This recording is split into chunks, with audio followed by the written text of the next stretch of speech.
Hello again. So you guys want to learn about contouring. It's a huge trend right now.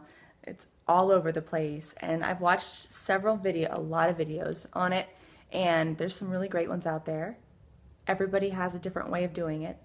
I think a lot of it is it's making it much more complicated than it really is. Makeup artists have been using this for years to bring out features, especially for TV and movies, or just anywhere there's a lot of lights, fashion shows, all that. And lights cause the surface to become flat. So what the goal ultimately of contouring is to bring out the shadows and what normally would be on the face. Like I said with makeup, the two principles in makeup are color and line, and contouring refers to shading and lighting. So I don't know how to explain this, but where lights would normally hit you, you can see on the bridge of the nose, right here. Let's do it like this. Right here, above the brow, on the chin. Where the lighting would normally hit you, that is going to be where you're going to use lighter tones.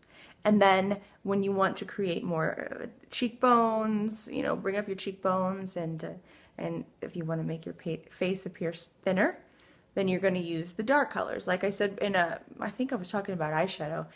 Light colors create the illusion of causing features to come at you, whereas dark tends to bring features back, to recede. So you have to use those two concepts when you're doing contouring. It's really simple, basically. You can do it now, and there's so many ways to do it. I personally do it with powder foundation and bronzer, or a dark tan tone blush.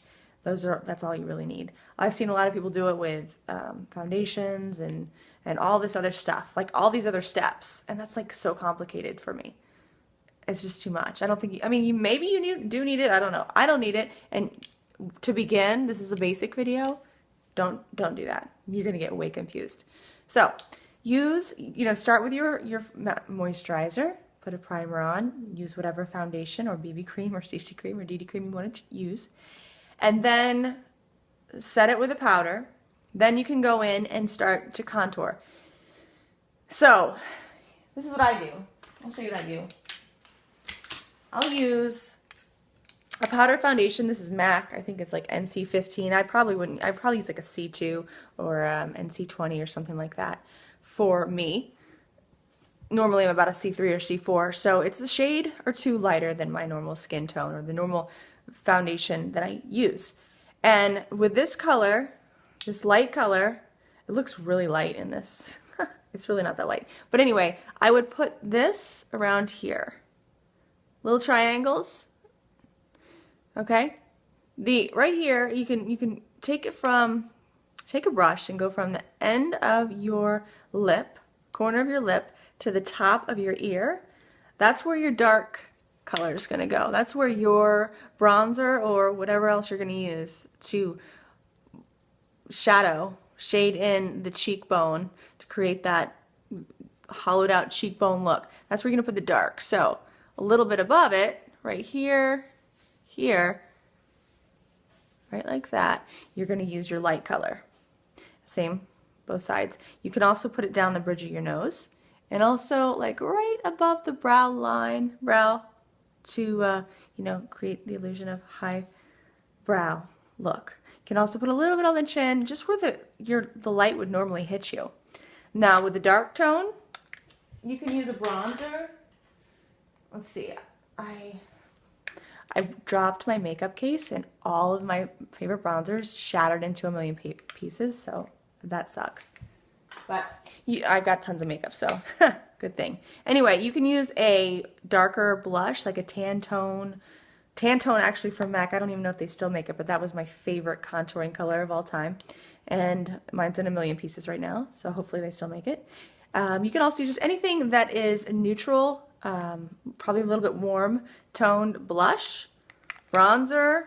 I try to avoid the shimmery ones. I've got big pores, so shimmer doesn't work too great with me, but if you've got perfectly flawless, even skin, shimmer is going to help, but remember also that shimmer does highlight the area, so it's going to make it appear outward. It's not going to do as much contouring as you probably want. So take a bronzer and just go from the end of your lip, top of the ear, also around the hairline, underneath the jawline and down. If you feel like you're bloated or you have a double chin, you're having a fat day, go around here. It's gonna make your jaw appear more prominent and defined. Around the hairline is gonna create the illusion of more of a, I don't know. If you've got a round face, would be a technique the makeup artists use to create it and make it a little bit smaller. And if you've got a wide nose or whatever, a lot of people put it right down there and right down there to create a more chiseled, smaller nose. There's so many different techniques you can use, but just try it. Start off with just your basics. Little triangle here. You can do it with concealer too, but go back to my stippling brush thing. Use a stippling brush when you're doing that, because that looks like crap if you've got all this cakiness here. The idea is to do it, make it look natural, make it look like that's your normal definition in your face, and it's not too much. If you put too much, if you go crazy with the colors, if you've got the wrong color, you're just gonna look like a hot mess. We don't want that. That's what I'm here to help you to not do. So those are my tips. I hope that makes sense. If it doesn't, email me, message me, let me know, and I'll do it more in depth. All right? Bye, guys.